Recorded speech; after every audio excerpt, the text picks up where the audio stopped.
Welcome. In this video I will show you how to find the MAC address of your LENOVO Yoga Slim 7.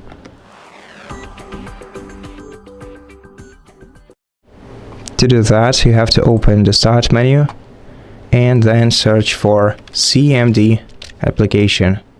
Once you find the command prompt, run it as administrator. Click Yes, and in the following window, enter ipconfig /all and press enter. And this will give you the list of network adapters.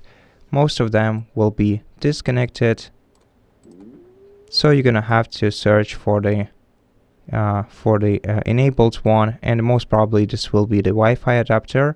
And if you check the info about your Wi-Fi adapter, you will find physical address, which is the MAC address of your Wi-Fi adapter.